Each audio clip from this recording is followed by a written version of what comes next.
Queridos irmãos e irmãs catequistas, depois de termos passado um pouquinho sobre alguns critérios básicos para o catequista, como lá no primeiro vídeo, primeiro falamos sobre a formação dos catequistas, as 3 dimensões da formação do catequista. Depois falamos sobre as fontes da catequese, aonde vamos para nos preparar para a catequese. Depois falamos de alguns pontos da metodologia catequética. E agora nós vamos nos aprofundar um pouco mais sobre os conteúdos que a catequese deve passar. E é claro, o primeiro conteúdo é a revelação bíblica. É Deus que toca a história do homem, que se autocomunica, fala de si mesmo ao homem, e isso por meio da história humana. E para isto, a testemunha fiel destes acontecimentos é a palavra de Deus, a Bíblia. Claro que aqui não estão todos os acontecimentos, e a Bíblia também não quer tocar toda a realidade humana. Muitas coisas não estão na Bíblia. Elas nos ajudam, nos inspiram, mas contamos com a assistência do Espírito Santo sobre a igreja para nos ajudar a pensar novos caminhos, a solucionar novos problemas. A palavra de Deus nos inspira, mas a palavra de Deus foi escrita pela igreja, produzida no seio da igreja. Primeiro houve a tradição, primeiro houve os acontecimentos, depois a palavra de Deus foi escrita. Mas é claro, ela é a testemunha fiel dos acontecimentos mais importantes da história da salvação. E é por isso que precisamos ter um bom conhecimento sobre a palavra. E para termos um bom conhecimento sobre a palavra, quando nós formos, por exemplo, apresentarmos alguma temática bíblica, como, por exemplo, a primeira apostila de preparação para a primeira comunhão, ela é inteiramente bíblica. A apostila, por quase um ano, é somente trabalhando temáticas bíblicas. Por isso é preciso ter um conhecimento. E como eu tenho esse conhecimento sobre a Bíblia? A primeira coisa que eu preciso ter é um conhecimento sobre a estrutura bíblica. Como que se divide a palavra de Deus? Como que ela está organizada? Sabemos que tem o Primeiro Testamento, o Antigo Testamento e o Novo Testamento. Nós sabemos dessa divisão fundamental, Antigo e Novo Testamento. O Antigo Testamento fala sobre a primeira Páscoa, a primeira aliança.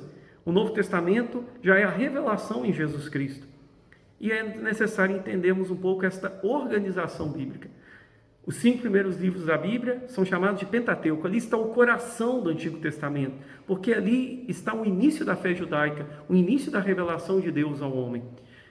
Tudo que vem depois é uma continuidade, um aprofundamento daquilo que foi visto e experimentado nos 5 primeiros livros da Bíblia, chamados de Pentateuco. Logo depois, nós temos os chamados livros históricos, que continuam a caminhada do povo de Deus depois de ter chegado à Terra Prometida. Depois temos também os livros proféticos. Os livros proféticos são alguns livros inspirados ou até mesmo escritos a partir da pregação dos profetas. Os profetas que estão ao longo da história de Israel, fazendo com que o povo se converta, fazendo com que o povo corrija a sua conduta. O profeta sempre indica a aliança, sempre indica os mandamentos, cada um no seu tempo, cada um no seu contexto. Temos também os livros sapienciais, que são os livros da sabedoria do povo de Deus, livros inspirados ou não na lei, que ajudam o povo na conduta do dia a dia. São textos de aconselhamentos práticos e também textos de orações, como por exemplo o livro dos Salmos. Os Salmos são cânticos que o povo de Deus usava em diversas ocasiões. Depois nós temos o Novo Testamento. No Novo Testamento temos primeiro aquilo que é o coração do Novo Testamento, os 4 evangelhos: Mateus, Marcos, Lucas e João. Estes 4 textos, para nós cristãos, são os principais textos, porque ali está Jesus Cristo, ali está a fonte da revelação, que é a palavra encarnada. Logo depois desses 4, nós temos um texto muito importante, que é o livro dos Atos dos Apóstolos, que narra exatamente a continuidade após Jesus.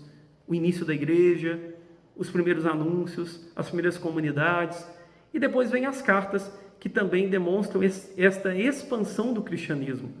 Jesus, que começa a ser anunciado pelos apóstolos e começa a ser fundadas diversas comunidades: Corinto, Éfeso, Tessalônica e outras comunidades. E para elas são dirigidas cartas, tanto cartas de Paulo como cartas de outros autores. E por fim, para fechar a Bíblia, temos o Apocalipse, que tem uma linguagem simbólica, uma linguagem própria do povo judeu, como também está no livro de Daniel, que é um livro a partir da linguagem apocalíptica, que não quer dizer exatamente do fim do mundo, como alguns dizem. O livro do Apocalipse quer mostrar a esperança nos tempos de dificuldade, de olhar para a nossa meta. A nossa meta é a comunhão eterna com Deus, onde teremos novos céus e novas terras.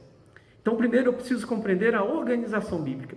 Depois de compreender isso, eu preciso entender também um pouquinho cada livro. Se eu estiver trabalhando a temática, por exemplo, dos 5 primeiros livros da Bíblia, eu posso ler as introduções dos livros que contém na Bíblia. Toda a Bíblia, quando nós abrimos um pouco mais, dentro de cada uma, antes de cada texto, nós temos uma introdução ao livro. Uma introdução ao livro do Êxodo, introdução ao livro do Gênesis, introdução ao livro de Deuteronômio, e ali eu tenho um conhecimento melhor de cada livro. Depois também é possível eu adquirir alguns livros populares que nos ajudam a entender melhor a palavra de Deus. E um desses livros é este, a Bíblia, sua origem e sua leitura. É um livro fácil que nos ajuda a compreender melhor sobre a palavra de Deus, a saber melhor como interpretar esta palavra, mas lembrando, interpretação bíblica não é algo fácil, é algo extremamente difícil, porque se trata de um texto antigo, de mais ou menos mais de 2000 anos de história, de um texto que não foi escrito na nossa língua, não foi escrito na nossa cultura. Então é necessário ter cuidado. O que nós podemos fazer é ter um conhecimento melhor para saber como lidar com a palavra, para saber como transmiti-la. Mas é necessário, primeiro, entendermos. Estamos lidando com um texto que merece cuidado e respeito. Então, meus irmãos, vamos conhecer melhor sobre a palavra, para assim, na catequese, ela nos iluminar, porque ela deve estar presente em todo encontro de catequese, porque é ali que está o testemunho fiel da revelação de Deus.